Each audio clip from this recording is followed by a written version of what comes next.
está iniciando aqui a nossa gravação. Então, mais uma vez, doutor Marcelo, muitíssimo obrigado pela sua disponibilidade, sempre respondendo aí nossos pedidos com muita disposição e alegria. Então, nós ficamos honrados em receber você aqui nesse nosso ambiente virtual. Desejo aí boas-vindas aos nossos alunos e aos convidados externos também. Espero que vocês aproveitem esse momento aí. Então, a palavra está contigo, meu caro. Vou deixar você se apresentar, porque eu tenho muito medo de tentar te apresentar e esquecer alguma coisa, que como o seu currículo é muito extenso, o risco de eu esquecer de alguma coisa é altíssimo. Então, eu prefiro não assumir esse risco, eu prefiro deixar com você, tá? Então, como nós já temos uma proximidade, você, não, por favor, não entenda isso como uma falta de educação, porque você aqui é muito bem-vindo, então, por favor, se apresente, que eu acho que é muito mais seguro você fazer isso, tá? Bom, muito boa noite a todos. É uma satisfação enorme estar de volta, porque eu tive o prazer de conversar também com o Max e com alguns alunos ontem. Foi uma experiência extremamente gratificante. Eu tenho certeza que hoje ela vai se repetir. Eu queria dar as boas-vindas também a todos que, após um longo dia de trabalho, de estudo, estão aqui presentes. Eu sei que é um momento de descanso, então esse tempo que vocês estão dedicando a essa nossa conversa, eu espero poder agregar algum valor para realmente ver que valeu a pena. Em relação ao currículo, o Marcos é muito meu amigo, ele exagera um pouco, mas na prática, o nosso tema hoje da conversa, que é o empreendedorismo científico inovador, eu só vou contextualizar um pouco. Eu sou médico veterinário, eu tenho doutorado em biotecnologia e sou inventor. Eu desenvolvi algumas invenções na área da medicina veterinária, onde eu me formei, no sentido de proporcionar aos animais uma melhor qualidade de vida. Uma das invenções foi uma forma alternativa de promover a esterilização desses animais, que é feito até hoje nas propriedades rurais de uma forma altamente cruel, medieval, sem anestesia, e eu vi aquilo, não me contentava, porque toda pessoa que trabalha com inovação é um insatisfeito produtivo, está sempre procurando melhorar os processos, melhorar a forma como as pessoas interagem com os produtos, com os processos, com os serviços no seu dia a dia. Então, desenvolvi essa inovação, que me deu uma certa visibilidade, tive a oportunidade de visitar o mundo inteiro, participando de feiras, e, na sequência, eu desenvolvi um tratamento para câncer. Ambos os produtos, eles foram desenvolvidos de forma orgânica, com princípios ativos naturais, que era muita preocupação minha também, que eu não queria substituir um problema pelo outro, de criar algo que fosse nocivo, que fosse tóxico, tanto aos animais quanto às pessoas que lidam com eles. Então, por ser um método orgânico de tratamento de câncer e de esterilização, eu consegui atingir o meu objetivo de trabalhar de uma forma sustentável. E o que eu percebi naquele momento?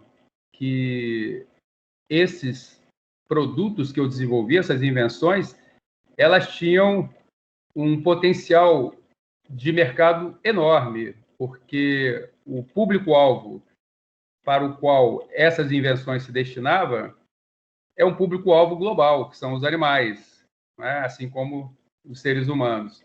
Então, eu comecei a entender melhor como transformar um projeto científico em um negócio. Então, ao longo desses anos, eu venho aí prestando consultoria a acadêmicos, a startups, a empresas, sempre com o propósito de globalização, levando as soluções para vários países e mostrando aos acadêmicos que eles têm uma terceira opção, ou seja, eles têm a opção de seguir a carreira acadêmica, ser um cientista, um pesquisador, eles têm a opção de ingressarem como funcionários de uma empresa, muitos fazem essa opção, fazerem um concurso público, mas tem aqueles que querem empreender. Então, esse bate-papo hoje é exatamente para esse grupo que quer empreender.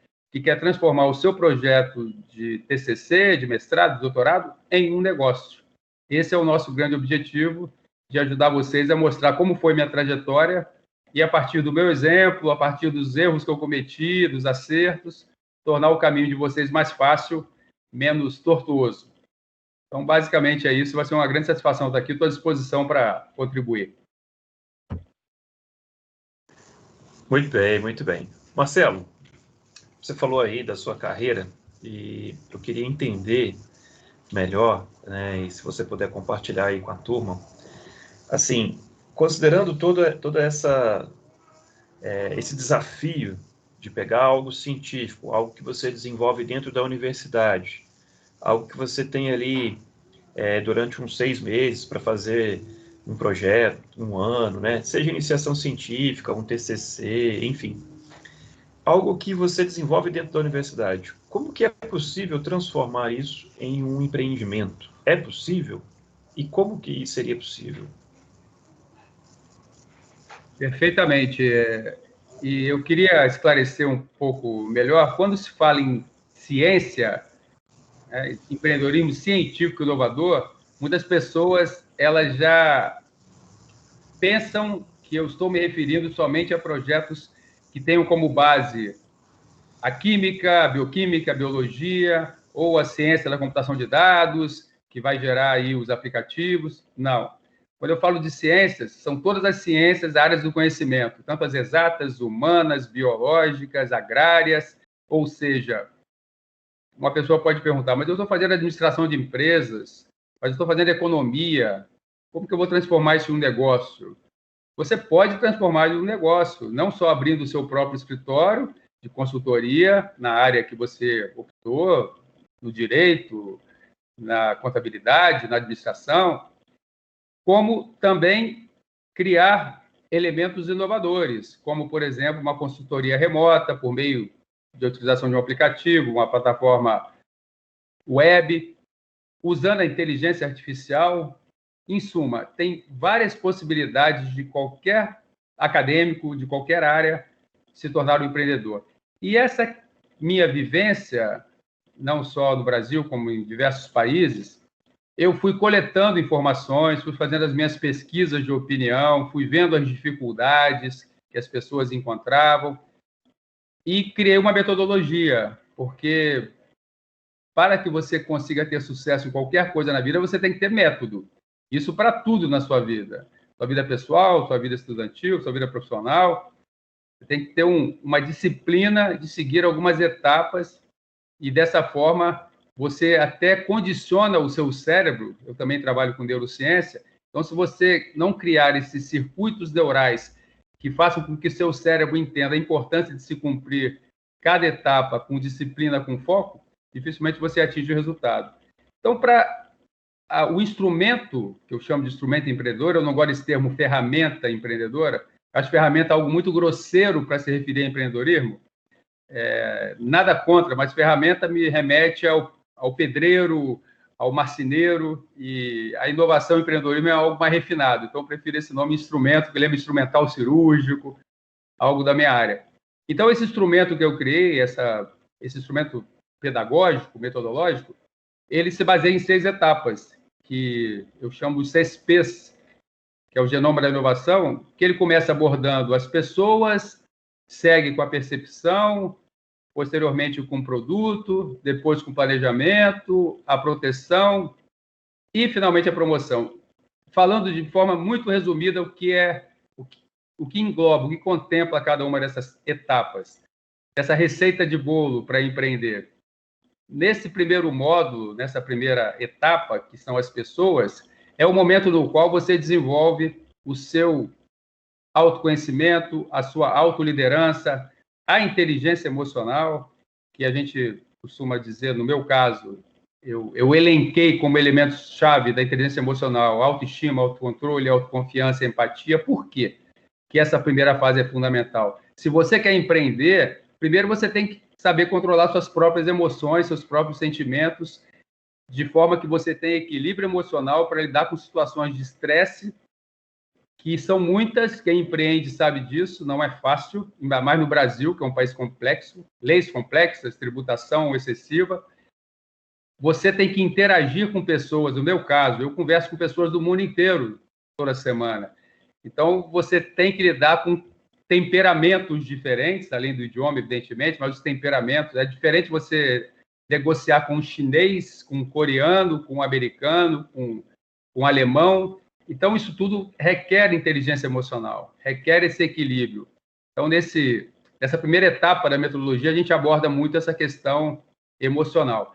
E também, evidentemente, a gente identifica os desafios que a gente chama de buyer personas, que são os compradores, os consumidores, o público-alvo da nossa inovação,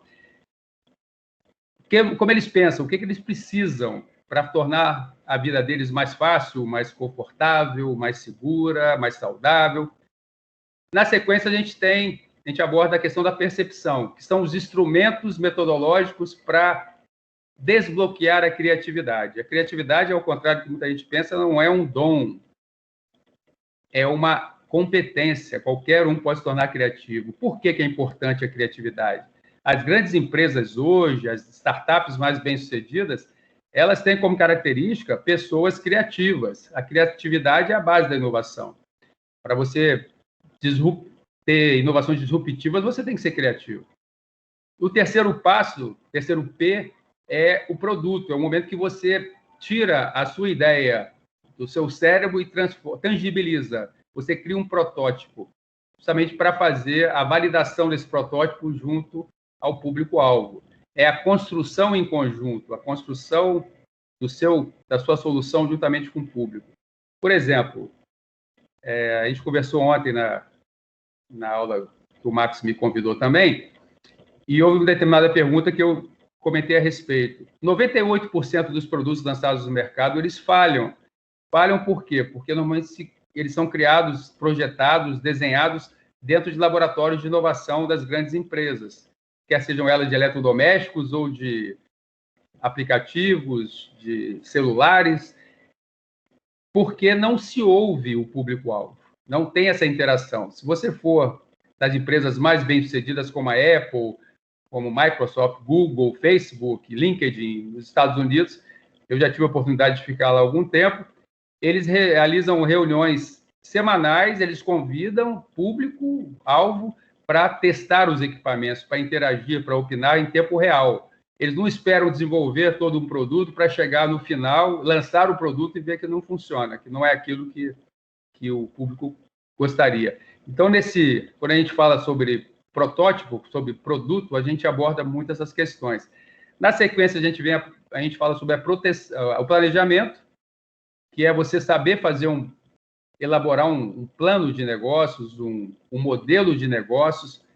Esse plano de negócio que eu me refiro não é aquele de 455 páginas que ninguém lê. É um plano de negócio que eu chamo de plano de negócio de uma página, One Page Business Plan, que é uma estrutura enxuta que contém as informações mais relevantes, a partir do qual você vai embasar o seu pitch, a sua apresentação para investidores.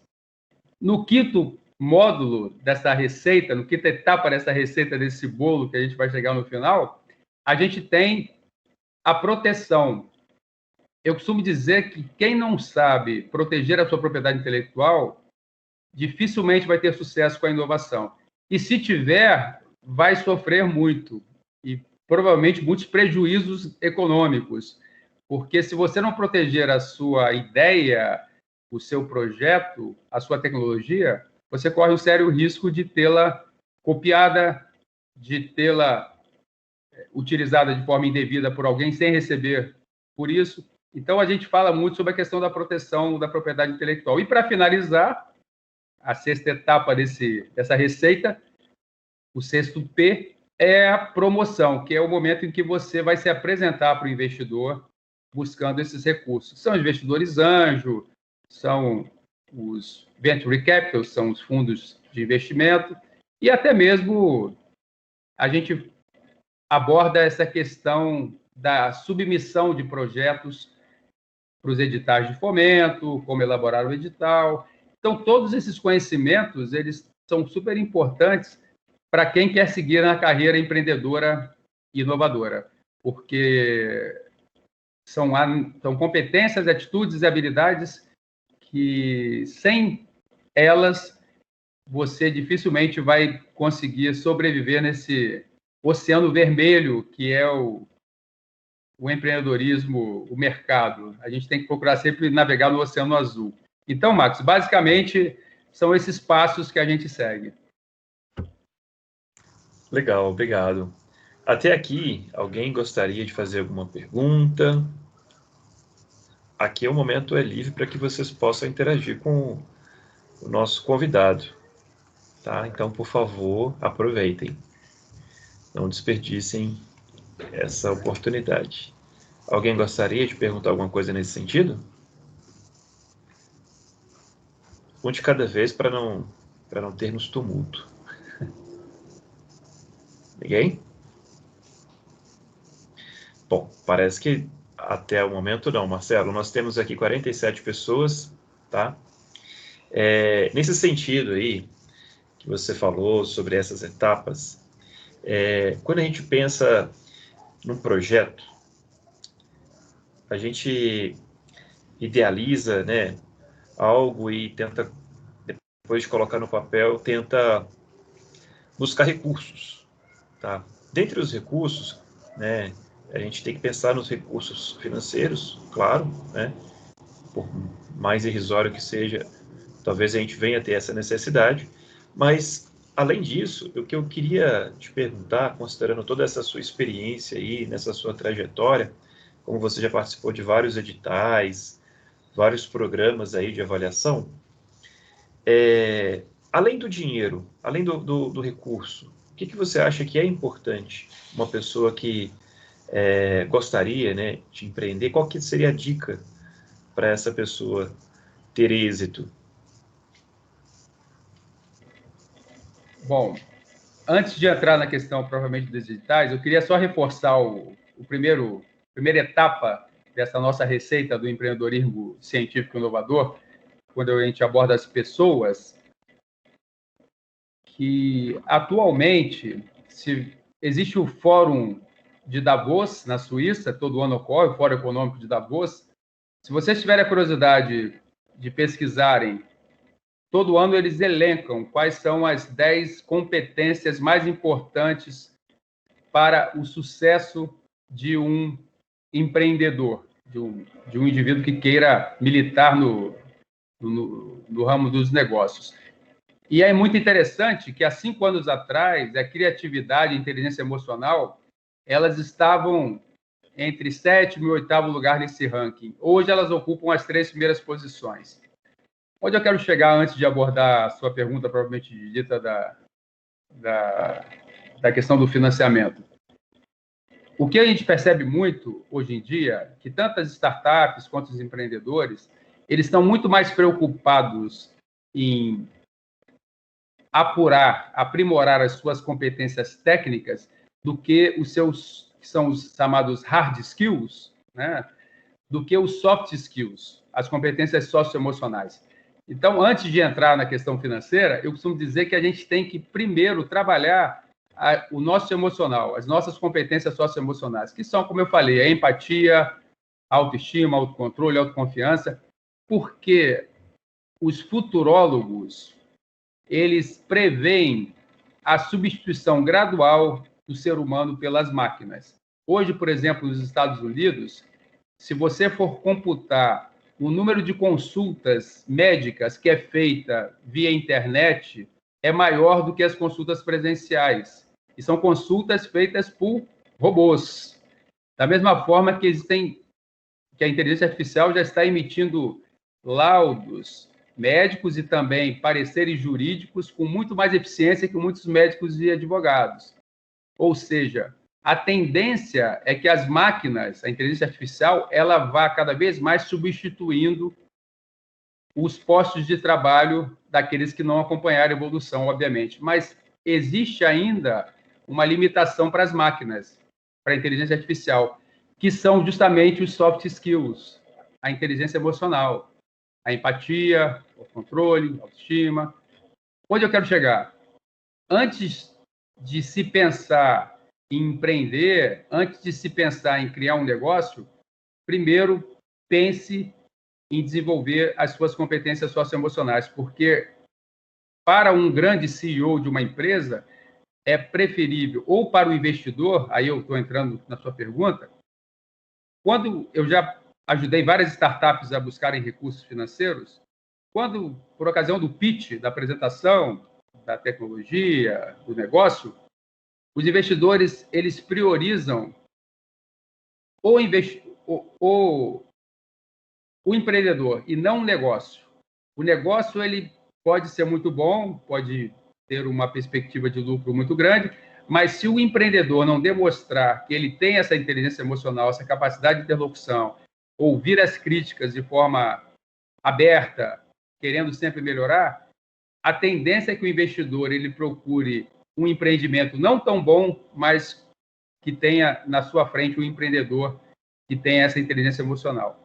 Em relação à captação de recursos, existem duas vertentes mais importantes, que são essas convencionais, os editais de fomento, tanto por meio das fundações de amparo à pesquisa, CNPq, FINEP, como todos já sabem.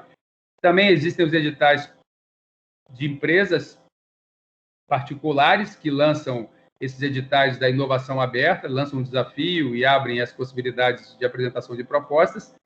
E, finalmente, uma terceira vertente que é muito pouco explorada pelos empreendedores convencionais, que eu me refiro dos micro, pequenos empresários, não startups, que são esses fundos de investimento que eu mencionei. Você me perguntou aqui qual era a maior dificuldade. A maior dificuldade, que a gente observa, está presente aí hoje o nosso amigo Éden, que já foi apresentado no início, aí, um pouco antes de nós conversarmos com o público todo. Ele é um especialista nessa área de projetos.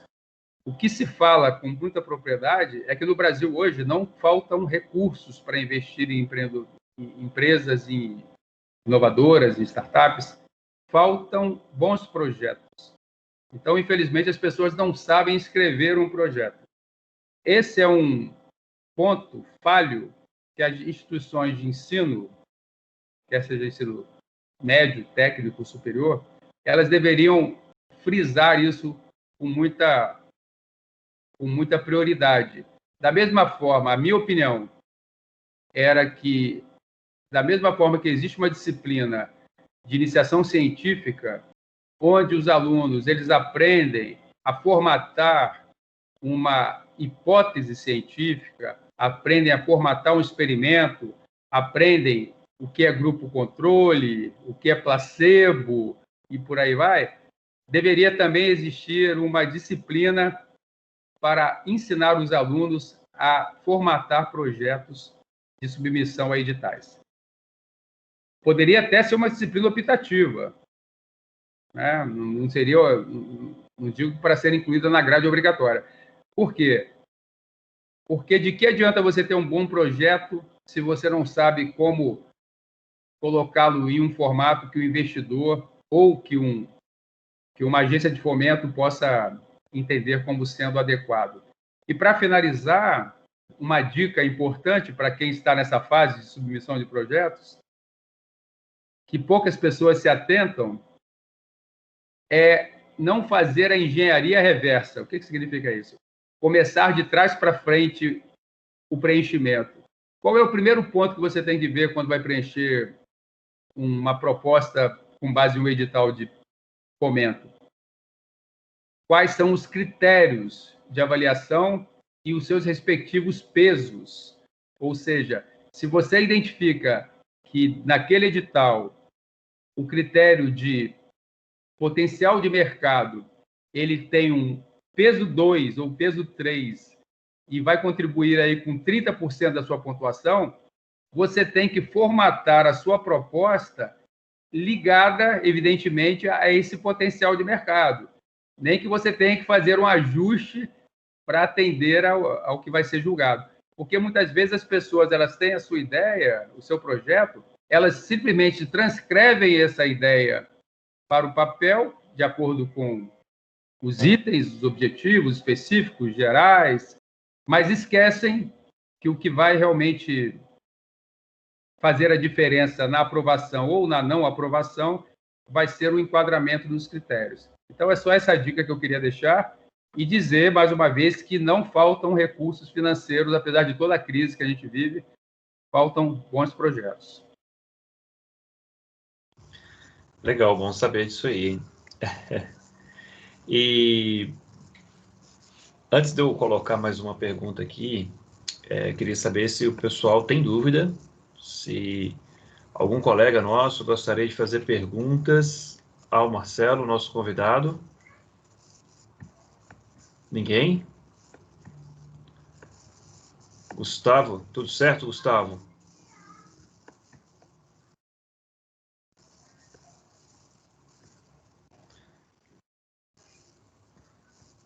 Muito bom, muito bom. Aqui no chat o pessoal está dando feedback positivo. Os convidados externos não conseguem visualizar, mas está todo mundo seguindo de forma... Todo mundo seguindo muito bem, de forma a absorver o que você está passando, está conseguindo ser bem claro. Obrigado aí o pessoal que está dando feedback. O Marcelo, é o seguinte, quando a gente pensa em redes de colaboração, né, a gente falou de uma metodologia, né, instrumentos para que esse seu projeto possa se tornar algo passível até mesmo de ser colocado no mercado, né? Você falou sobre invenções que não são passíveis de empreender, mas qual que é a importância de uma pessoa que tem uma ideia, ter uma rede de colaboração? Essa é uma pergunta que, inclusive, é a pergunta tema aí de hoje da nossa atividade, que os nossos alunos vão levar para resolver em casa. Eu queria associar toda essa temática que a gente está discutindo aqui também com a rede de colaboração. No que você tem experiência aí, o que você poderia dizer para os nossos alunos aí a respeito dessa necessidade ou não, né, de uma rede de colaboração, como proceder nessa linha aí? Perfeito. Falando em rede de colaboração, eu não poderia me furtar da oportunidade de mencionar a IFIA. IFIA é a Federação Internacional das Associações dos Inventores, da qual eu sou diretor para assuntos da América Latina. A IFIA hoje, se alguém tiver curiosidade, é IFIA, IFIA, que é International Federation of Inventors Association.com. Só isso. Então, vocês vão encontrar lá as atividades dos países, são mais de 70 países membros. Essa é um exemplo claro de uma rede colaborativa. Por exemplo, um aluno da Mackenzie que está desenvolvendo um projeto na área da inteligência artificial, da robótica, ou um projeto social que ele tenha visualizado que essa solução que está sendo desenvolvida, ela teria uma aplicação muito importante, seria muito relevante, por exemplo, em Angola, que é um país de muitas pessoas amputadas, porque durante a Guerra Civil, 30 anos de Guerra Civil, foram colocadas muitas minas terrestres que até hoje estão ativas, então os acidentes são muito comuns, as pessoas perdem parte dos seus membros. Então, imagina que um aluno seu, Max, na área da engenharia, tivesse desenvolvido uma prótese eficiente, leve, a um preço acessível e quisesse, por meio de um projeto social, doar essas próteses para Angola. Por meio dessa rede colaborativa da IFIA, a gente tem condições de facilitar esse acesso, essa conexão. Então, esse é um exemplo macro. Agora, eu vou dar um exemplo micro, que eu vivenciei na Universidade de Stanford, que, para mim, é referência em termos de inovação, em termos de empreendedorismo. Na Universidade de Stanford, nasceu o Design Thinking, que muitos de vocês conhecem, uma metodologia que ela tem como base o ser humano no centro de tudo. Você desenvolve as soluções a partir dessa relação íntima com o seu público-alvo. Como, por exemplo, um dos produtos do Design Thinking, que lá na universidade ela tem um museu, um mostruário, um showroom, de algumas inovações que foram desenvolvidas a partir do uso dessa metodologia. Então, por exemplo, eles qual é a premissa do Design Thinking? É fazer a imersão. Se você quer desenvolver um produto, que a gente chama de tecnologia inclusiva, para atender pessoas com alguma deficiência, imagina que você quer desenvolver uma inovação para uma cadeira de rodas. Você tem que sentar numa cadeira de rodas, acessar o metrô numa cadeira de rodas e sentir todas as dificuldades que essa pessoa tem no seu dia a dia para poder realmente sentir. Você não pode fazer isso simplesmente olhando na internet, assistindo o vídeo. E o Design Thinking, ele parte dessa premissa, dessa imersão e dessa relação íntima com o usuário que sofre aquele problema. Um exemplo disso foi uma incubadora que foi feita com material de neoprene. O que acontece na África? Como as aldeias são muito distantes dos centros que têm algum tipo de tecnologia hospitalar mais desenvolvida, eles perceberam que o tempo decorrente entre o nascimento de uma criança prematura até chegar nesse centro com mais recursos era um tempo muito longo e as crianças morriam por hipotermia. Então, eles desenvolveram essa incubadora, que é feita nada mais com uma roupa de neoprene, com espaço para você colocar água quente, e isso foi responsável pela redução do índice de mortalidade em 90%. Isso só foi possível porque os pesquisadores foram até a África e ficaram lá, imergiram naquela realidade durante 6, 7 meses. O que essa metodologia, esse trabalho na Universidade de Stanford gerou? A importância, que é o tema da sua aula de hoje, que seus alunos eu tenho certeza que vão ser muito bem-sucedidos, porque o professor é muito bom, que são as redes colaborativas.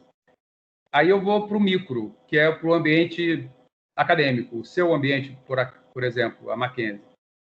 Essa rede de cooperação, ela tem que ser vista de uma maneira diferente. Para que você crie inovação, para que você tenha algo disruptivo, você tem que primeiro pensar em desfazer as tribos. O que eu me refiro com tribos?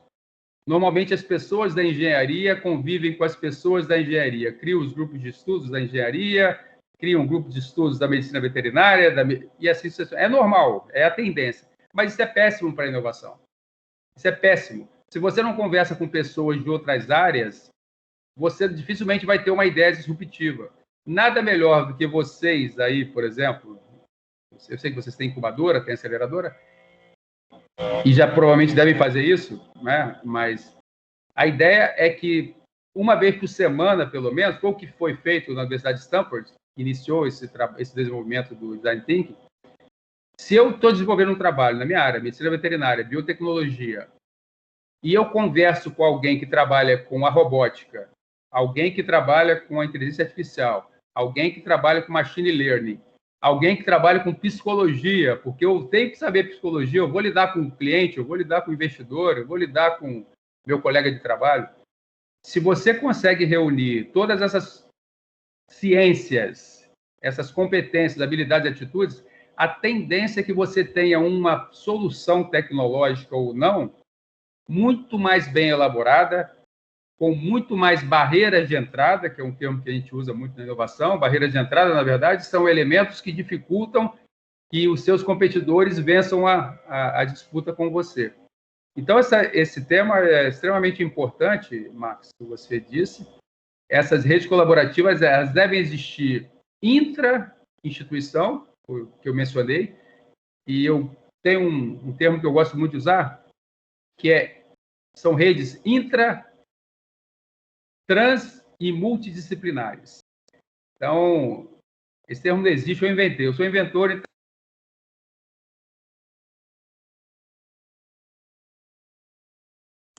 Marcelo, o seu microfone ficou mudo automaticamente. Ah, tá. Agora, voltou. Agora sim. Obrigado. E eu que agradeço a lembrança. Então, basicamente é isso. A gente fazer essas redes colaborativas dentro da universidade, dentro da academia, dentro da empresa, dentro da startup, dentro do centro tecnológico, onde quer que seja. Reuniões que possam permitir que cada um exponha o seu ponto de vista, cada um opine sobre o projeto do outro para ver como pode colaborar, como pode complementar. e essas redes se expandam para fora das barreiras geográficas da instituição, da empresa, porque somente dessa forma você pode pensar no crescimento e na inovação. Legal, legal. Marcelo, o Eduardo Corrêa, ele enviou aqui no chat uma pergunta que vou ler para você, tá? Para que, se você puder dar sua opinião aí, vai ajudar a esclarecer a dúvida do Eduardo. Obtendo as hard skills, não seria mais fácil de se inovar do que obtendo, em primeiro lugar, a soft skill, por poder enxergar as limitações atingidas pelo status técnico da área? Olha, o modelo ideal, evidentemente, seria que você trabalhasse a aquisição ou aprimoramento de habilidades das hard e das soft skills, das competências técnicas e das socioemocionais de forma simultânea. Obviamente, esse é o modelo ideal. Mas eu te confesso com toda sinceridade, se não fosse possível trabalhá-las simultaneamente, eu, evidentemente, que priorizaria as socioemocionais. Mas na prática você consegue fazer as coisas de forma simultânea. Eu vou dar um exemplo claro. Eu presto consultoria ao longo desses anos, já prestei consultoria a milhares de inventores, de empreendedores, de startups, de professores de universidades, etc., tanto aqui quanto fora do Brasil, porque eu já rodei por mais de 80 países, então a minha bagagem é bem pesada nesse sentido. E um dos grandes defeitos, dos grandes problemas, dos grandes fatores limitantes, eu chamo de âncoras, na verdade, alguns chamam de gargalo, eu chamo de âncora, é justamente um problema que tem a ver com a falta de inteligência emocional, com a falta de soft skill, que é o indivíduo que se apaixona pela sua ideia. Quando o indivíduo se apaixona pela ideia, ele forma uma barreira refratária ao redor dele mesmo, que ele fica imune, não é imune ao coronavírus, bem que poderia ser, mas ele fica imune a opiniões de terceiros, opiniões contrárias. Isso é falta de inteligência emocional, isso é falta de empatia, isso é falta de não saber ouvir o outro. Então, respondendo a sua pergunta, ao seu aluno, eu quero dizer que é muito mais fácil você se aprimorar nas competências técnicas, nas hard skills, se você já de antemão tiver as soft skills, do que o contrário.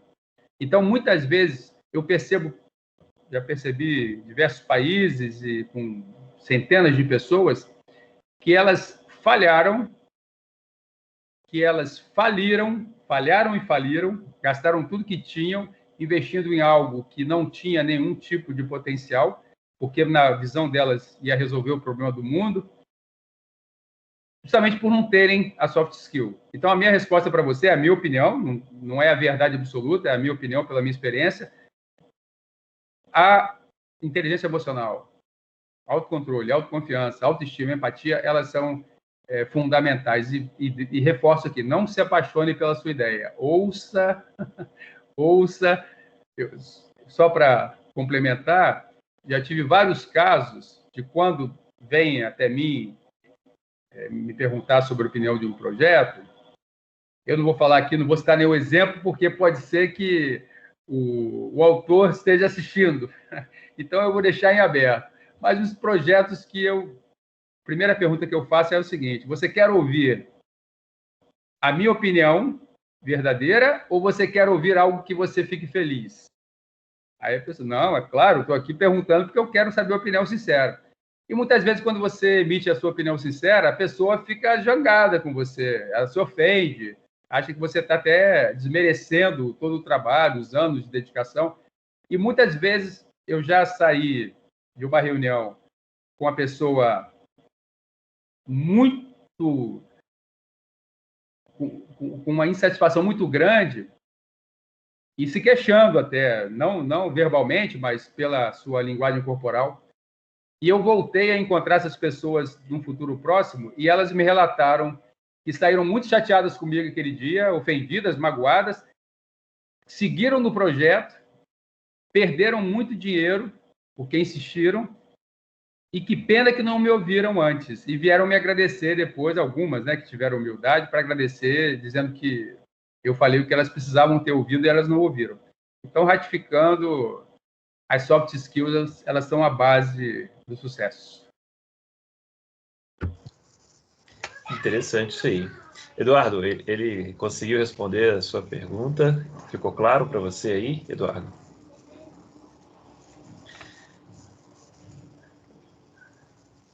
Sim, Marcelo, tudo certo. E olhando por esse lado, Marcelo, eu realmente nunca tinha pensado dessa forma em relação ao que priorizar, né? E considerando essa sua experiência aí, achei interessante porque talvez a pessoa se apaixonando pela ideia, por mais conhecimento técnico que ela tenha, se ela não tiver empatia, ou seja, se colocar no lugar do próximo e ver se aquilo realmente seria atrativo, né? Talvez houvesse uma inversão, né? A necessidade maior seria primeiro da empatia para depois ter o conhecimento técnico. Na nossa matéria de projetos empreendedores, que é a matéria que os alunos costumam ver depois da matéria de princípios de empreendedorismo aqui na nossa universidade, os alunos têm a seguinte oportunidade. Eles vão conhecer toda a base em princípios, né? E pressupõe-se que ele esteja preparado para vivenciar a elaboração, a construção de um projeto, né? E nessa oportunidade, o aluno faz uma imersão em que é uma matéria muito prática, né? Ele tem ali a oportunidade de identificar um problema, né? Fazer daquilo uma oportunidade, pegar e fazer ali a elaboração da jornada do usuário, enfim, seguir esse passo a passo, fazer uma proposta ali do Canvas e estruturar um plano de negócio. Então, esse passo a passo, né, a gente nota que essa metodologia que nós estamos adotando internamente faz muito sentido com essa sua vivência prática. A gente fica muito feliz em saber que existe sim a necessidade de conhecer a dor daquele grupo de pessoas, né, daquele público-alvo, para saber se o que vai ser proposto realmente vai sarar essa dor, se realmente vai atender ali esse cliente em potencial. Marcelo, eu vou perguntar aqui agora à turma, né, se existe mais alguma dúvida, porque apesar de você realmente explicar muito bem, os meninos poderiam aproveitar aí a oportunidade e explorar um pouquinho mais dessa fração que você pode oferecer aqui para a gente nesse dia de hoje. E aí, pessoal, alguém disposto a fazer alguma pergunta? Eu queria saber como é um jeito, assim, de chegar com um projeto até esses investidores, sabe? Não sei se ficou clara a pergunta. Boa noite. Como que é seu nome? Milena. Boa noite, Milena. Ficou claro, sim. As melhores perguntas são as mais curtas, as mais objetivas. Você já está habilitado a fazer um bom pitch, uma boa apresentação, que tem que ser objetivo. Na verdade, existem algumas condições básicas para você ter sucesso na apresentação para o investidor. A primeira delas, evidentemente, é você ter uma solução para um problema real, porque muitas vezes eu mencionei há um tempo atrás sobre a questão da paixão pela ideia. Você tem que seguir todo um processo durante o desenvolvimento de uma solução, quer seja ela tecnológica ou não, que é gerar uma hipótese. No meu caso, por exemplo, eu elaborei uma hipótese que a composição farmacêutica que eu estava desenvolvendo, à base de princípios ativos naturais, iria substituir um método utilizado de forma, como eu mencionei, cruel, medieval, que não se usa anestesia, para tornar os animais estéreis, para que eles ganhem mais peso, etc.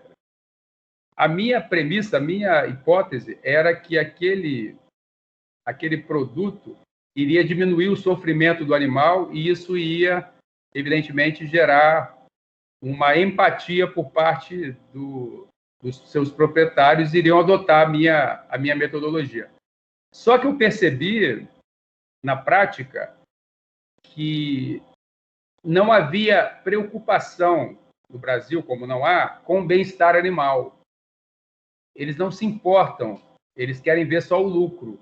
Então, eu passei a mudar a minha forma de abordagem. A minha forma de abordagem passou a ser a seguinte: se você usar o meu método, o risco de você ter complicações desse processo cirúrgico entre aspas, porque nem anestesia é aplicada, você vai ter menos complicações, menos riscos de infecções, de hemorragias, de perda de peso, de morte. Ou seja, eu migrei a minha forma de comunicação para o lado econômico. Deixei a questão humanitária de lado. Essa é a primeira parte da resposta da sua pergunta. Primeira coisa, a gente tem que conhecer o perfil do investidor. Qual é a área que ele tem mais afinidade, Existe o LinkedIn para isso, né? O LinkedIn é uma ótima ferramenta para você estudar qual é o perfil desse investidor. Feito isso, você tem que ter um produto validado que já tenha mostrado capacidade potencial de resolver um problema real, e não só um problema que você imagina que seja importante. Tem que ter valor para o seu público-alvo. Qual é a outra parte importante para que você consiga persuadir, convencer o investidor a investir no que você está propondo? Que, preferencialmente, essa validação ela vem acompanhada do que a gente chama de tração. O que é tração? É que alguém já tenha comprado o seu produto ou a sua ideia. Como é que você pode fazer isso na prática? Você faz uma campanha no Facebook, no LinkedIn, no Facebook, no Instagram, por exemplo, dizendo: você estaria disposto a adquirir um produto que absorvesse a urina do seu gato no seu apartamento de forma eficiente, que não deixasse resíduo, cheiro e que não fizesse mal ao seu pet? Aí você vai fazer uma campanha, vai pagar para que tenha um alcance daquele público-alvo, quem tem gato, por exemplo, em casa, e você vai ver o feedback. Esse feedback eu estaria disposto a comprar. Só que existe uma diferença entre o estar disposto e realmente pagar pelo aquele produto, aquele serviço. Então, você teria um passo adicional, que seria uma lista de espera, ou seja, aquelas pessoas que estariam já dispostas, a partir do momento que o produto estaria disponível, a comprar efetivamente, a entrar com um recurso financeiro. Com esses dados, mesmo que teóricos, você já teria uma demonstração para o investidor que você já tem um produto que é desejado pelo mercado. Então, de forma bem resumida, você tem que ter algo que resolva o problema real, você tem que ter validado essa solução, você tem que falar uma língua que o investidor entenda. Um erro muito comum dos proponentes, dos empreendedores que vão buscar recursos, é achar que, demonstrando conhecimento na área técnica da inteligência artificial, do machine learning, ou da biotecnologia, da medicina, eles vão conseguir seduzir o investidor. O investidor ele não entende, ele não quer entender de tecnologia. O que interessa ao investidor é saber o tamanho do mercado, é saber qual é o seu potencial de crescimento, ou seja, a escalabilidade. Ele quer saber qual é a sua equipe, qual é o seu time, se é um time que pode não somente desenvolver um produto, mas desenvolver um negócio, que é diferente. Um produto de um negócio. O investidor ele não coloca dinheiro em produto, por mais revolucionário e inovador que ele seja. Ele coloca dinheiro no negócio. Qual a diferença? A diferença é que um negócio ele tem uma estrutura que pode permitir com que ele tenha um crescimento equilibrado, que tenha alguém que saiba cuidar das finanças, alguém que saiba cuidar do marketing, e não somente a área da tecnologia. Então, basicamente, se eu fosse resumir, seria isso. Uma solução para um problema real, que tem escalabilidade, que já tenha demonstrado tração e que esteja sendo gerida por um time que tenha competências, tanto socioemocionais quanto técnicas, conforme a gente mencionou, complementares, que uma possa fortalecer a outra. Espero que eu tenha respondido. Fique à vontade para complementar a pergunta, se quiser. Claro, respondeu sim. Então, eu acho que os principais pontos para você começar assim a falar com o investidor seria comunicação, tangibilidade, escalabilidade e tem uma pesquisa, né? Uma pesquisa de campo para ver seu público-alvo. Exatamente. Por exemplo, quando eu fui apresentar... Tem uma outra questão, por isso que eu coloquei nessa minha metodologia o último P, que é a promoção. Só para citar uma experiência própria, eu desenvolvi a minha composição farmacêutica, ela é a base de papaína, extraído do mamão, da bromelina, do abacaxi e do ácido lático do leite. Parece até uma vitamina que se toma de manhã, mas não é. A minha inovação, a minha atividade inventiva, ela consistiu no processo laboratorial que fez com que houvesse uma reação entre essas substâncias, gerando um produto com eficiência terapêutica. Mas, em suma, quando eu desenvolvi esse produto, eu, evidentemente, fui procurar quem seriam os potenciais parceiros. Procurei alguns investidores, não tive muito sucesso. Procurei as empresas da área da medicina veterinária, as grandes farmacêuticas, também não tive sucesso. E fui participar de uma feira de inventores, aqui, Salão do Inventor Brasileiro, aqui no Espírito Santo. Fui premiado fiquei em primeiro lugar e ganhei uma passagem para Taiwan. Fui para Taiwan, também fui premiado. Aí fui convidado para ir para Genebra. E quando eu estive em Genebra, que é considerada a feira de invenções mais importante do mundo, eu ganhei a primeira medalha de ouro. No ano seguinte, eu ganhei a segunda com tratamento de câncer. Mas nesse primeiro ano, a primeira coisa que eu fiz quando eu fui premiado, além de contar para minha família, evidentemente, compartilhar a felicidade, a alegria, eu mandei uma mensagem para o diretor da multinacional, essa que na época era a maior do mundo. E depois de 9 meses de tentativas frustradas no Brasil, eu mandei a mensagem para ele e no dia seguinte eu ainda estava em Genebra e ele me mandou a mensagem dizendo que já tinha uma reunião marcada em Atlanta, nos Estados Unidos, com o CEO da empresa, que na época, como eu falei, era a maior empresa do setor. Onde eu quero chegar? O marketing pessoal. Faltou eu comentar sobre isso. É muito importante que eu estava conversando com um amigo mais cedo hoje, um cliente, uma pessoa que eu presto consultoria, faça um teste. Vá no Google e digite o seu nome e veja o que aparece, quais são os resultados. Então, procure começar a criar uma imagem positiva sua e do seu negócio. Isso é fundamental.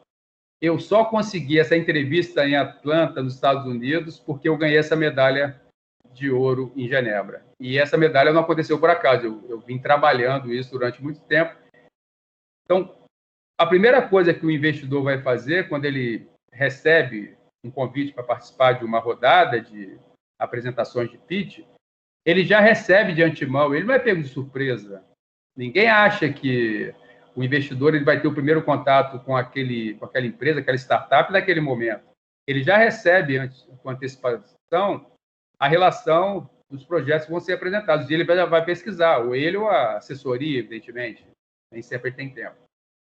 Ele já chega com a opinião 80% formada, antes de chegar o próprio pitch. Por isso que é importante, eu falo sempre, para as pessoas tomarem muito cuidado com o que postam nas redes sociais. Parece até coisa de tio falando aqui, mas não, é coisa de investidor, de consultor. Tomem muito cuidado, porque na internet o que você coloca é para sempre, né? A gente sabe que não tem como apagar. Então, essa criação da sua imagem profissional e pessoal, ela é super importante, porque pode fazer a diferença, além do que você muito bem absorveu, da escalabilidade, da viabilidade, do time, a sua divulgação, a sua promoção pessoal é muito importante. Então, só para complementar esse grupo aí de pré-requisitos para ter sucesso, ok? Entendi. Excelente. Muito bom. Muito bom, né, Milena? Obrigado, Marcelo. Marcelo, nós temos aqui o Guilherme, que gostaria de fazer uma pergunta para você. E em seguida, a Júlia também vai fazer uma pergunta para você. Guilherme, a palavra é sua. Fique à vontade. Obrigado. Marcelo, eu gostaria de saber, você falou bastante sobre a parte de investimento, né, de investidores anjo, ou até mesmo do smart money ali. E eu queria saber também desses fundos de investimento de venture capital, como que, por exemplo, os microempreendedores conseguiriam ter acesso a esses recursos. E mesmo se não for, por exemplo, algo como a sua invenção, que não é de fato um negócio, uma loja ou uma invenção, algo desse quesito mais comercial B2C, né? Eu gostaria de saber se para esses negócios que possuem produtos e tudo mais, se eles assim, possuem interesse em investir em algo que também não tem esse ramo digital, ou se isso já foi totalmente caído por terra e a parte do ramo digital virou como se fosse um inglês no currículo de qualquer um hoje. Perfeito, Guilherme. A questão de você ter sucesso apresentando o seu negócio, eu volto a falar, o investidor ele não investe numa tecnologia, ele não investe numa ideia, ele investe realmente no negócio, que é um conjunto, que tem a solução no seu centro, mas tem a equipe, tem o histórico, tem a tração, caso ela já tenha ocorrido, tem a escalabilidade, tem uma série de fatores envolvidos. O acesso a esses grupos não é difícil. Hoje em dia, a gente tem vários grupos no Brasil que podem intermediar essas conexões. Você deve conhecer, evidentemente, pela forma que você falou, já percebi que você é bem familiarizado com essas questões de startups. Então, tem a B Startups, né? Tem o Anjo do Brasil, tem vários grupos de investidores anjos que você for na internet, você vai encontrar diversos. Você tem os Venture Capitals, são esses fundos privados que eles estão aí sedentos por oportunidades de investirem. Por quê? Qual é o grande interesse? Qualquer investimento no mercado imobiliário, ele é um investimento que não tem fluidez, né? Não tem uma facilidade de você resgatar no momento que você deseja de uma forma imediata. Claro que uma startup, muitas vezes, a média de retorno do investidor é de 3 a 4 anos. Só que uma startup, um projeto, ou mesmo uma empresa convencional, conforme você mencionou, um negócio que não tem esse perfil de startup, dependendo do perfil, não existe no mercado nenhum tipo de investimento que remunere o investidor com um percentual que costuma se remunerar. É óbvio, de cada 10 negócios que eles investem, muitas vezes 2 ou 3 que rodam, que têm sucesso no futuro. Mas esses 3 ou 4 que são bem-sucedidos, eles são suficientes para cobrir todo o investimento e ainda ter um lucro muito expressivo. O que eu costumo dizer é que o investidor, vocês devem acompanhar, evidentemente, esses programas, o Shark Tank, né? O Shark Tank Brasil, o Shark Tank dos Estados Unidos, tem o Shark Tank da Austrália. Se você um bom entretenimento e também um bom aprendizado assistir esses programas. Se você observar ali, o perfil do investidor americano com o perfil do investidor da Austrália, com o Brasil, é muito diferente. Os negócios que aparecem no Shark Tank Brasil são negócios igual há um tempo atrás eu vi um indivíduo que tinha lá uma churrascaria que vendia costela de bovina com uma receita especial, um tempero especial, que o indivíduo passou a congelar e viu que tinha escalabilidade, ou seja, podia ser criar franquias no Brasil inteiro. Isso não é uma startup, isso é uma franquia. Mas estava lá apresentando no programa. Ou seja, depende muito do investidor, depende muito do perfil do investidor. O que eu observo com a minha experiência é que você até pode ter sucesso, eventualmente, em um desses negócios convencionais com venture capitals ou com anjos. Mas o que eles estão procurando realmente, mesmo aqui fora do Brasil, são empreendimentos que tenham uma escalabilidade grande, um perfil global, que resolva problemas não de nicho de mercado, problemas só do Brasil ou só do um determinado estado, mas a nível mundial, que tenha essa escalabilidade acelerada, que tenha potencial de ter um retorno daquele investimento, payback rápido. E, na verdade, quando o investidor ele entra no seu negócio, ele já quer saber qual é a estratégia de saída, porque ele não quer ser o seu sócio eternamente, ele quer ficar ali 1 ano, 2 anos e querer que você cresça para que você venda a sua startup para uma empresa maior, que normalmente é o que acontece. Então, eu acho que é basicamente isso. Respondi a sua pergunta. No final do seu áudio ali, deu uma cortada. Se eu perdi alguma coisa, por favor, pode falar. Não, deu sim. Só queria complementar a minha pergunta. Qual que é o ponto que você acha, assim, até para um mentorado que chega para você e pergunta, qual é o ponto que o cara chega e fala, não, agora eu vou buscar um investidor anjo, mas é algum ponto de valuation e tudo mais? E só mais uma pergunta que aí eu já vou parar de falar. Eu queria saber também, na sua opinião, observando o mercado atual, que segmento atuante que as futuras startups ou as startups que estão nascendo hoje, que você enxerga que conquistará maior espaço no mercado aí nos próximos 5 anos, mais ou menos? Obrigado. Nada. O ponto de investimento é o ideal. Claro que toda regra tem exceção. Mas as startups que eu observo que têm mais sucesso são aquelas que já estão no estágio mínimo de MVP, né? Que é o produto minimamente viável, o mínimo viable product, que já é o produto com algumas funcionalidades, fazendo analogia com um aplicativo que você desenhou na sua cabeça e depois passou para a planilha, está ali codificando, está em processo de construção, que ele vai ser um aplicativo com 10 funcionalidades, mas você não tem recurso financeiro para pagar os programadores, para contratar algumas tecnologias, então você conseguiu fazer 2 tecnologias.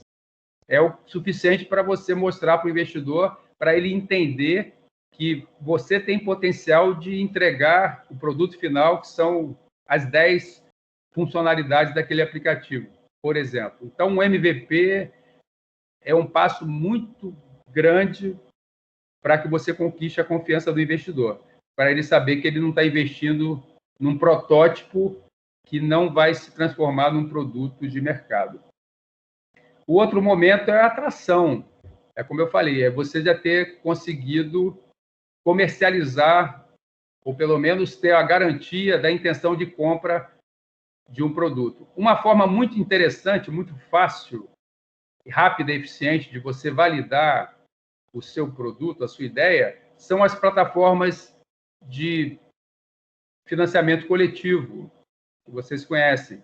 Quando você ali submete uma solução para o mercado, estabelece um valor de arrecadação e muitas vezes você oferece como contrapartida para quem comprar uma cota de R$10, de R$20, de R$100, que essa pessoa ela vai receber aquele produto assim que for atingida aquela cota. Esse já é um termômetro para você apresentar para o seu investidor que existe um interesse real do mercado, porque ali o indivíduo pagou.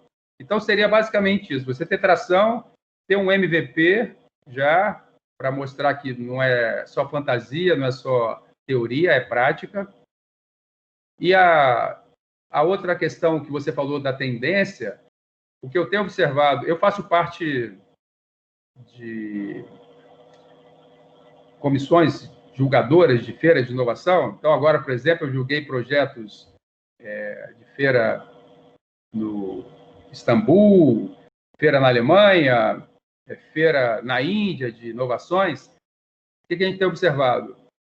A área médica, ela tem um crescimento absurdo, não só pelo coronavírus, antes do coronavírus, já era uma tendência você ter a telemedicina, você ter inteligência artificial associada aos procedimentos médicos, aos equipamentos médicos, a robótica, né, o machine learning, a inteligência artificial é uma tendência irreversível, o agronegócio, tecnologias para o agronegócio, você sabe que o Brasil é o campeão aí de exportações das commodities agrícolas. A questão, tudo que tem a ver com produção de alimentos, porque a gente sabe que a população vem crescendo de uma forma exponencial e a produção não vem acompanhando.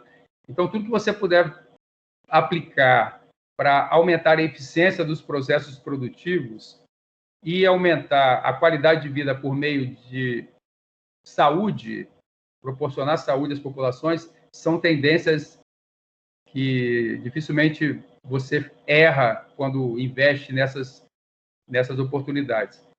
E, para finalizar,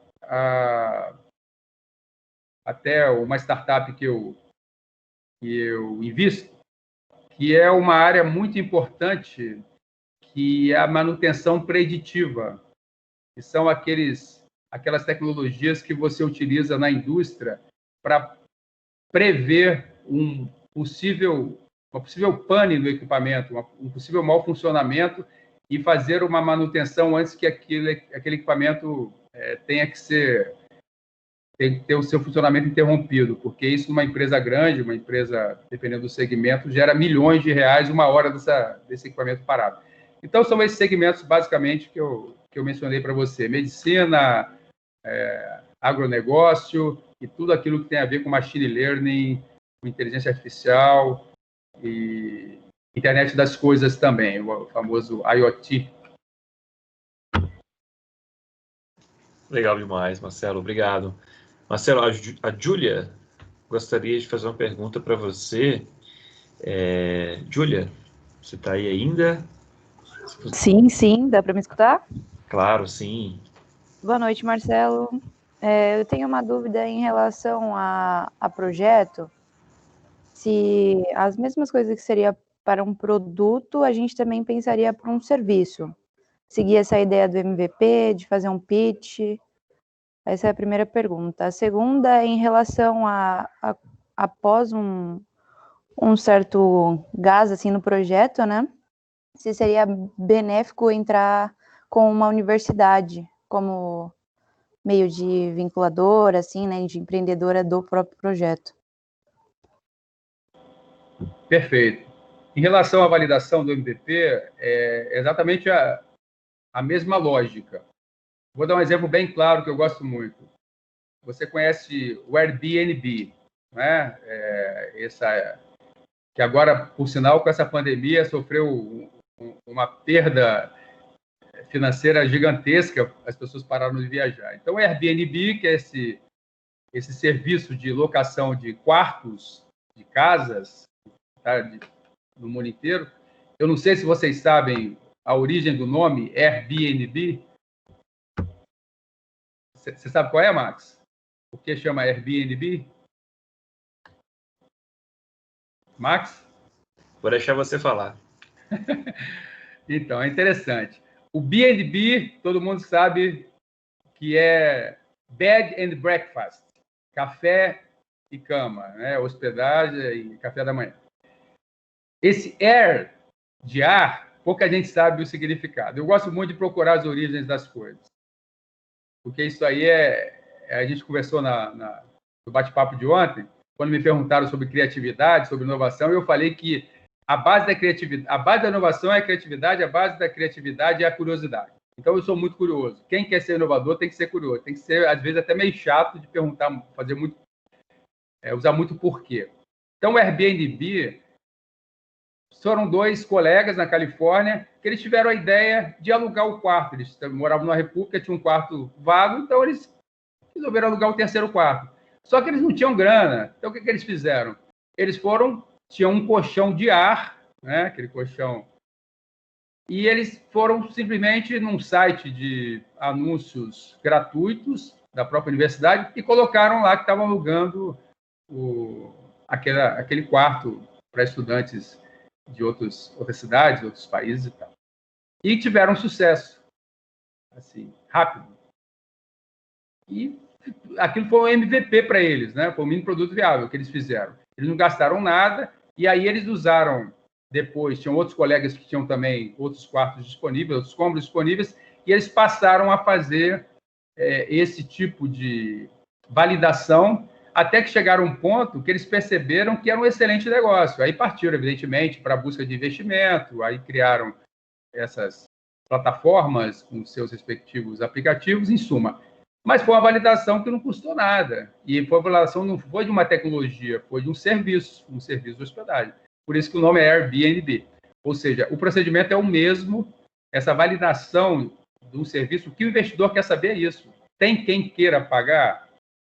Tem um ditado que os investidores usam muito no Vale do Silício, que é o seguinte: less dream, more green. O que significa isso? Menos sonho, mais verdinha, né? Mais dólar.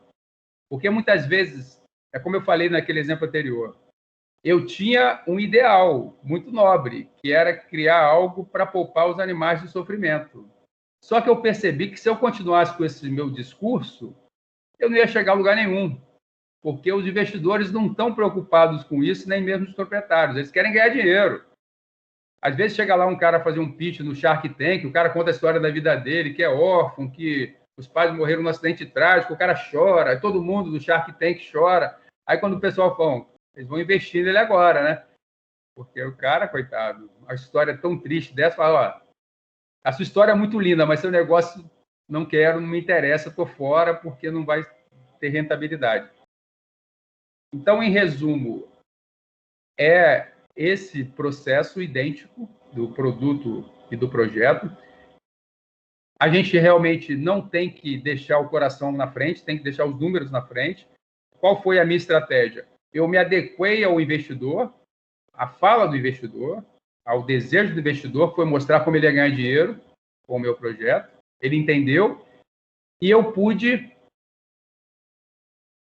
como se diz, de levar de carona o meu objetivo principal, que era promover a eliminação desses sofrimentos necessários dos animais. Essa foi uma outra questão de você não ter muito apego, não somente à sua ideia, como também aos a sua filosofia de vida naquele momento crucial. Você tem que pensar que o investidor está ali para ganhar dinheiro. Agora, repete a sua segunda pergunta, por gentileza. Obrigada pela resposta. A segunda seria em relação a você entrar com o seu projeto com, vamos dizer assim, com uma incubadora sendo uma universidade. Se seria benéfico assim, ainda mais por ter visibilidade já da universidade e tudo mais.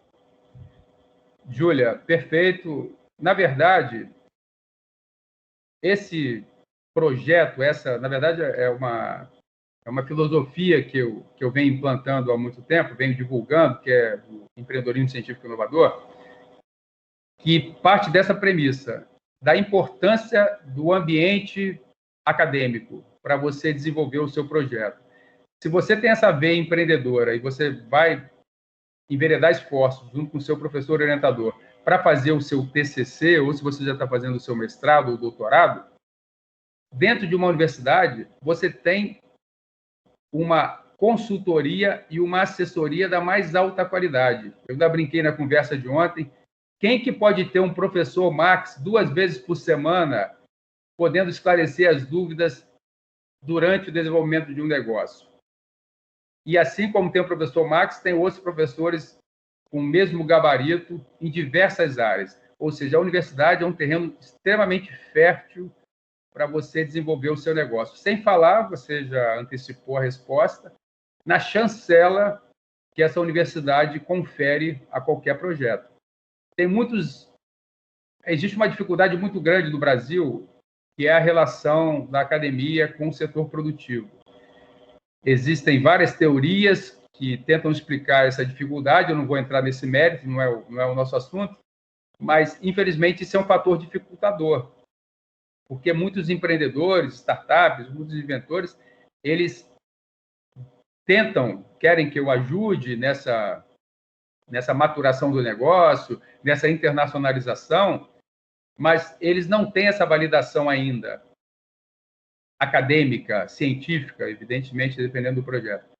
E eu estimulo, eu faço esse link com instituições de pesquisa, tecnologia, inovação, justamente para que tenha essa validação, que tenha um caráter mais científico, que possa impressionar melhor os investidores, no sentido deles saberem que, poxa, se a Mackenzie incubou esse projeto e ela validou essa solução, essa empresa, ela foi, durante todo o período, mentorada pelos melhores profissionais da área, eu estou muito seguro de investir nela.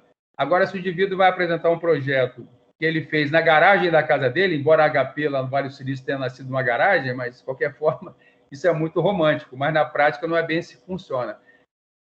Existe a necessidade de ter uma chancela, existe a necessidade de ter uma comprovação científica, dependendo, como eu falei, do que seja, porque isso confere muito mais credibilidade e aumenta muito as possibilidades. Se você puder, aproxime-se da academia. Por mais difícil que alguns lugares possa ser, pela burocracia que muitas vezes impera, nas públicas, que eu me refiro, né? Mas vale a pena. O professor Max está aí para isso, está de braços abertos para receber projetos inovadores, né, Max? Sem dúvida. O que a gente puder fazer para ajudar, a gente vai fazer sim, vai fazer o que tiver ao nosso alcance. Na nossa universidade nós temos a incubadora, né? E ali já é uma boa alternativa, né? Porque os nossos alunos tenham acesso e colocar suas ideias em prática, né? Tem aceleradora também, né, professor? Sim, na verdade tem como se fosse uma cooperação, né? Dentro da nossa incubadora tem aceleradoras lá, que vão pegar os projetos e vão fazer algumas seleções, triagem, né? Para fazer, para potencializar essa ideia e esse projeto. Alguém levantou a mão, depois abaixou. Eu não sei se a pessoa desistiu. Eu acho que nós temos tempo somente para mais uma pergunta, que a nossa aula se encerra em 16 minutos. Então... Professor. Oi, fala, Lucas. Eu que levantei a mão e abaixei. Eu gostaria de saber mais a respeito da incubadora e da aceleradora do Mackenzie, que eu sei que existe, mas eu não sei como funciona, como faz para entrar, como é o serviço, enfim. Ah, legal. Sim. Essa nossa incubadora, aceleradora, nós temos um tempo específico dentro do nosso curso que nós vamos poder conhecer toda a estrutura, né? E levaria um tempinho considerável para a gente poder conhecer as estratégias que eles adotam e tal. Está dentro do nosso escopo a gente abordar isso, tá? Mas se porventura você tiver aí algum projeto que você já tem em mente e você tenha uma pressa um pouquinho maior, a gente pode depois marcar um momento para a gente debater sobre isso. Te apresento com o maior prazer, tá? Mas na nossa matéria nós vamos ver aí, nós teremos uma oportunidade para falar sobre isso, beleza?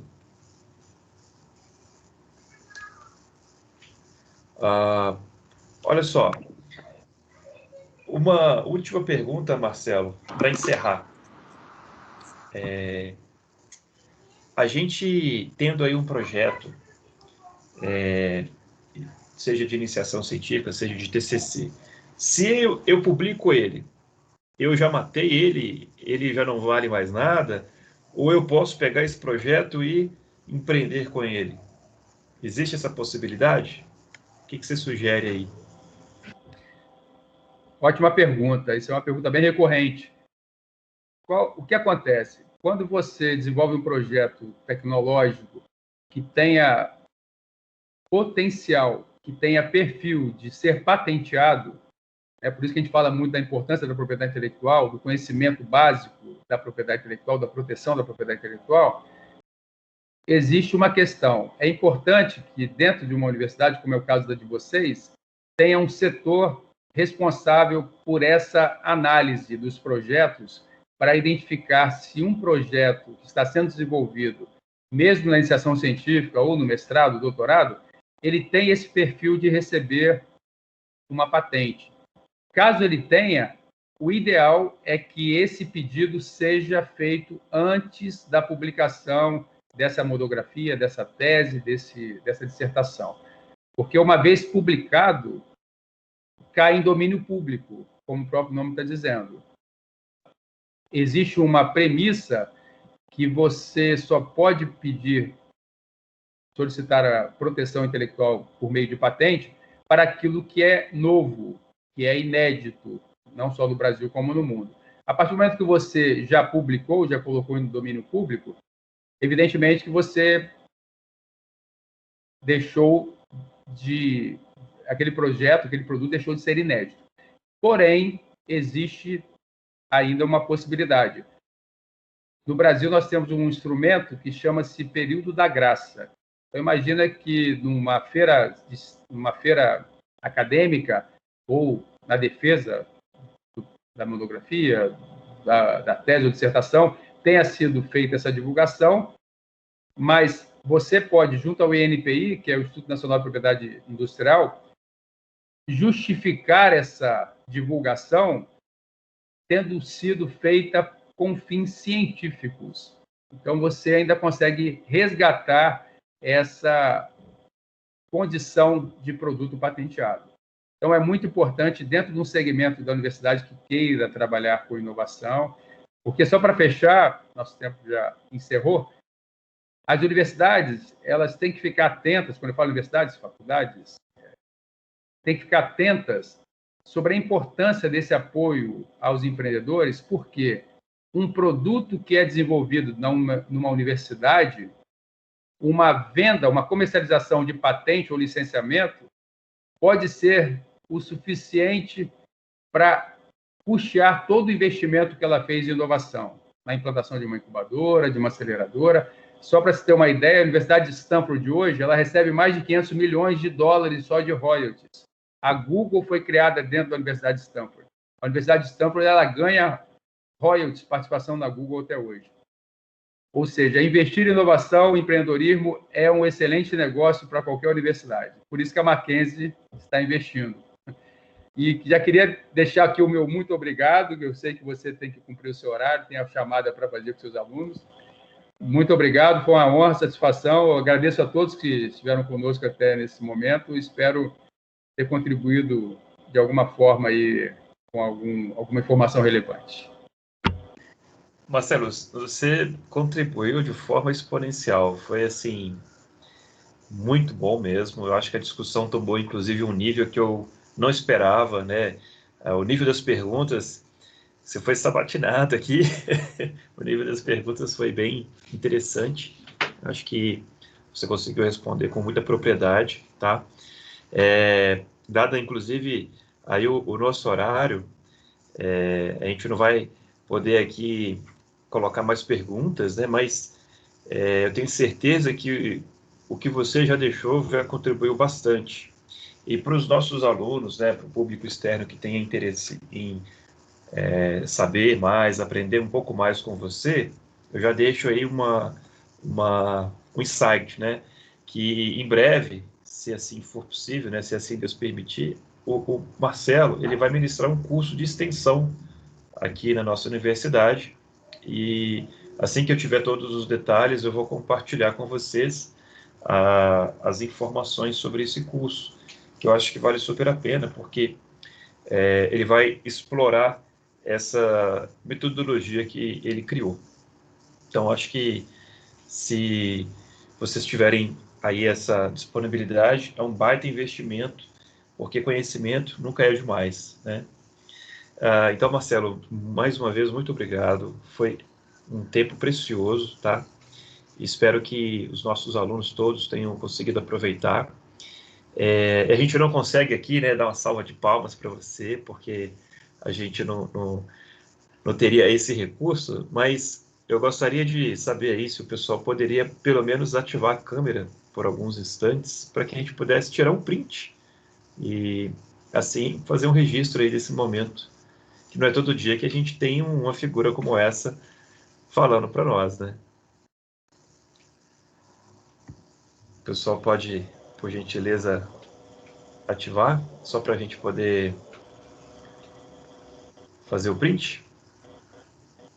E, Max, sem falar Fala. que você, o Donald Trump cedeu o gabinete dele para você hoje. Você gostou? Muito bom, gostei de ver. Ele ficou de folga. Para Aí você, ele ele feliz. deixou usar a sala dele. Aos colegas que não tiverem câmera, não tem problema, tá, pessoal? Fiquem em paz. É só quem realmente tiver condições. Aí, ó. O Guilherme, ele fez a barba ontem só para a aula de hoje, tá, Marcelo?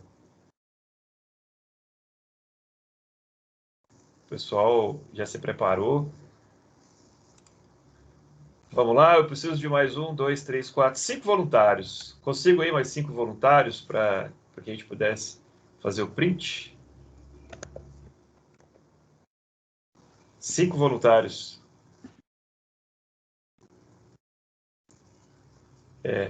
Eu acho que a gente não consegue mais do que o Guilherme, Júlia, o Éden. Obrigado aí aos que puderam. Milena agora apareceu. Ó, o Ramon falou que vai passar uma maquiagem para poder ativar a câmera dele. Tá faltando então 1, 2, 3, 4 agora. Será que é difícil mais 4? Antes da gente encerrar? Eu liguei a minha câmera para aparecer. Agora apareceu, Ana. Mas parece que alguém subiu no seu lugar. Pelo menos aqui para mim, né?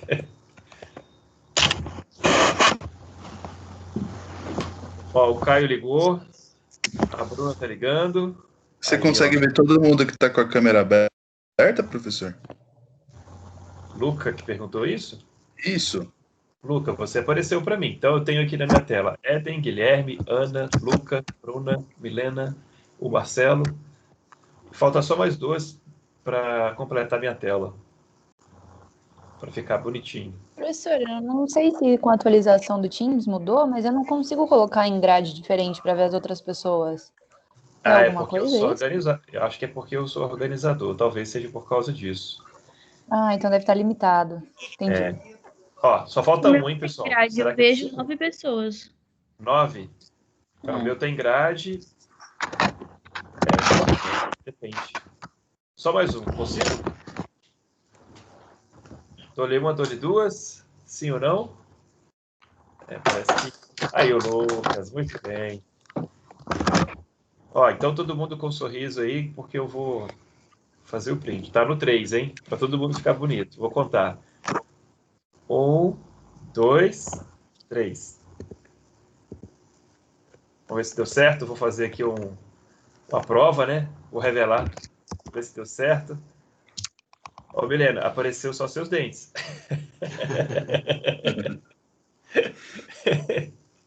De novo, hein?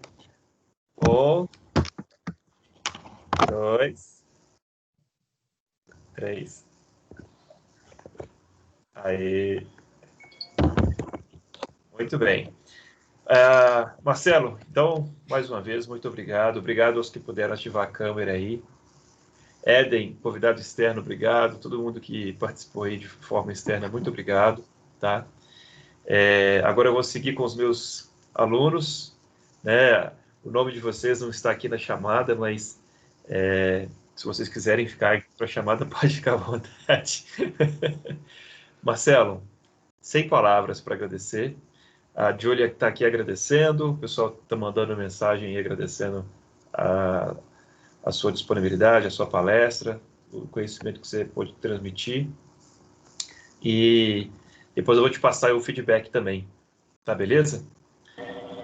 Maravilha. Obrigado, um abraço, ótima noite para todo mundo aí, ótima semana. Obrigado, Marcelo.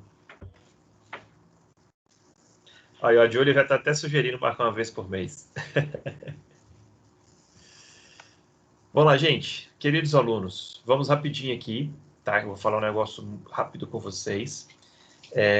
Nós temos um horário bem avançado. Agora são 4 para as 8, beleza? O que eu vou alinhar aqui com vocês? Duas coisas bem rápidas, tá?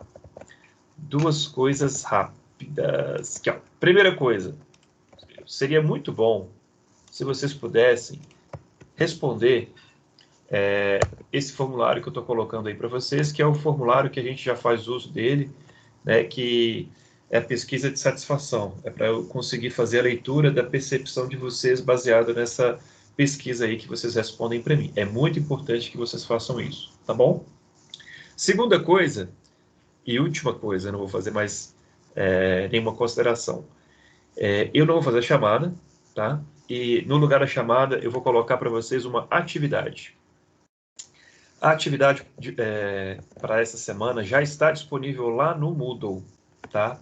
É um dos temas que eu coloquei ali como pergunta para o Marcelo, que chama-se Rede de Colaboração. Então, é só você acessar lá o Moodle. Se alguém tiver dificuldade em acessar essa atividade específica, me fala, tá bom? Então, Tem que fazer até quando, professor? Semana que vem, tá bom? Vou dar uma semana para vocês. Falar em atividade, teve gente aí que queria falar sobre atividade e tal. Eu queria saber qual é a demanda, tá? Para eu poder ajudar. E lembrar também que já estão abertas aí as inscrições para o projeto integrador. Quem tiver interesse, é só acessar lá a página do curso. Depois eu posso colocar no Moodle para vocês também. Tá ok? Professor. Oi. A atividade dessa semana é em grupo ou individual? Todas as atividades serão em grupo, pessoal. Tá. O mesmo grupo da semana passada, né? Mesmo grupo, tá bom? Então, Beleza, quem obrigada, tiver alguma dificuldade, é só entrar em contato comigo. Já tá no Moodle. É isso? Da sexta semana. Oi. Professor, que nem a gente tinha falado semana passada que eu não estava conseguindo entrar nas aulas por causa do cadastro do e-mail lá que eu não tinha. Aí deu tudo certinho, consegui fazer, só que foi o que eu te falei, que eu tô sem grupo, tô sem nada. Tem algum grupo? Não é só você, não. Eu vou abrir aqui, eu vou deixar você entrar num grupo, tá bom? Só que assim, você vai entrar no grupo, mas você tem que trabalhar, hein? Lógico, com certeza. Me ajuda aí, ajuda o pessoal. Eu vou abrir aqui o prazo. Você vai lá na segunda semana, tá bom? Segunda semana, hoje é dia 23. Vou dar até amanhã para você entrar no grupo, tá? Entra lá, segunda semana, dentro do Moodle, e você vai ver lá, crie seu grupo. Lá no Crie Seu Grupo, tem lá, grupo 1 até o 10, se eu não estou enganado. Tem grupo que tem vaga. Grupo 5 tem vaga, grupo 8 tem vaga. Tá? Então, é só acessar lá. Fechou. Beleza? Aqui. Professor. Oi. Em relação aos projetos integradores que você citou agora, eu entrei aqui no curso do Moodle e tem só o dos primeiros semestres. Não, eu vou colocar ainda. Esse é porque eu recebi agora de tarde, eu ainda não tive tempo de colocar no Moodle para vocês. Eu vou colocar. Tá, não, beleza. Mas na página do curso já deve ter alguns. Então, na página do professor. Não do nosso não tá atualizada. Da engenharia que você faz, Isso. Mas assim, eu vou colocar na página do nosso curso os projetos também. Beleza? O Guilherme, o Lucas está perguntando se o grupo 1 aceita ele como membro. Grupo 1. Professor, eu acho que o nosso grupo 1 tá cheio. Até 5. O grupo 1 tem Ana, Luca, André e Júlia. Professor, não teria como abrir para montar mais um grupo? Porque tem 3 pessoas sem grupo. Tá aberto, é só criar. Tá aberto? Pode montar um grupo lá, então? Posso colocar em qualquer um também? Alguém precisa ver se eu posso entrar? Assim, se vocês Quem tá quiserem... sem grupo aí, a gente podia montar um grupo, porque acho que eu e o Lucas Novaes, a gente tá sem grupo também. Ô, professor. Tem a Bruna no nosso grupo também, professor, no grupo 1. Fala com ela para entrar, que ela não instrui, então. Deu bug e a Bruna não entrou depois do nosso grupo de volta, tá lotado. Tranquilo, então. Pode criar o grupo, então, pessoal. É só chegar lá e criar. Aí você chega lá, coloca assim, grupo 10, manda bala. 10 não, 10 não existe. Grupo 11.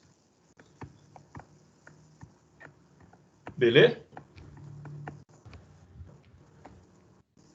Professor, você pode explicar um pouquinho? Você escreveu elaborar um mapa evidenciando como foram as relações deste empreendedor. Não entendi muito bem. Tá, se vamos pegar assim, um exemplo, né? Pega um empreendedor e, baseado nele, vocês vão montar um mapa. São dois, né? Pode escolher de segmento diferente, pode fazer de forma bem aleatória. Não precisa seguir nenhuma linha específica, não. Olha para ele e pensa assim, como que essa pessoa chegou até nesse nível, né? Como que foi aí a rede de colaboração? Como que ele interagiu com essa rede? Eu deixei vários materiais de apoio aí, para que vocês pudessem dar uma olhada, dar uma pesquisada, para facilitar o desenvolvimento da atividade, tá? Mas basicamente pega uma pessoa, um empreendedor, e, assim, estuda como que foi a trajetória dele, as redes de colaboração dele, ok? Alice, não teremos chamada, fica tranquilo. Ô, professor, Oi, Ana.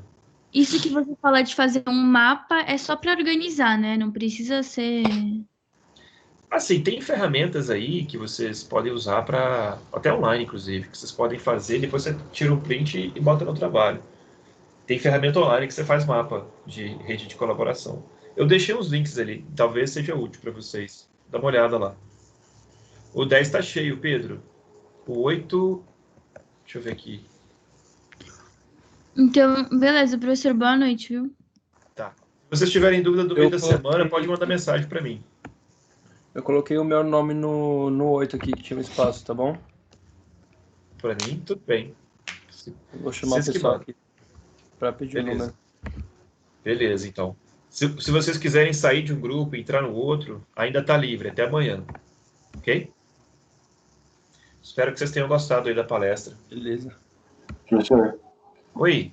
Como eu havia dito para você, eu preciso te entregar ainda um trabalho por conta daquilo que eu te falei de não estar sem o e-mail e tudo mais. Qual que é o seu trabalho, Guilherme?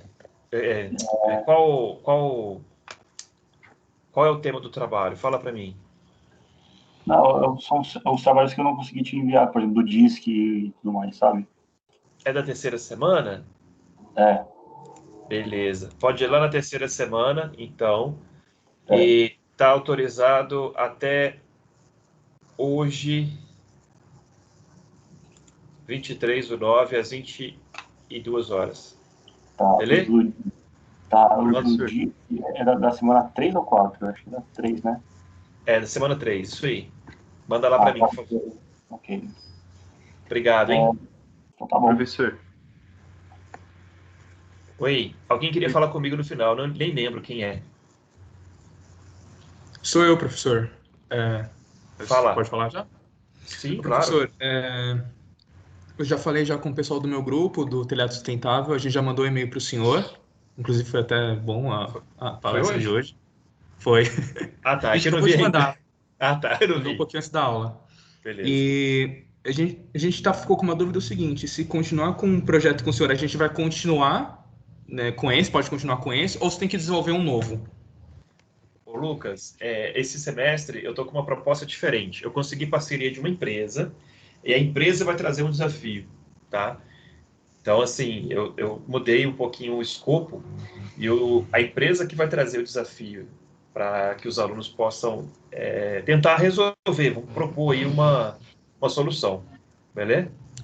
Tudo bem, eu vou passar para eles então, mas de qualquer forma a gente já mandou, aí qualquer coisa eu vou pedir para a Zazá, quem foi que mandou para o senhor, para ela anexar meu e-mail também, porque aí se respondendo para ela, a gente saber o que aconteceu, também tenha consciência. Muito bem, beleza.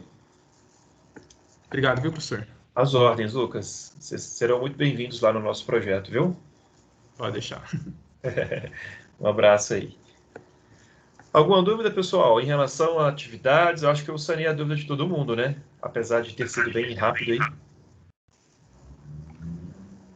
Ô, professor. Oi. Tudo bom? É só para ter certeza.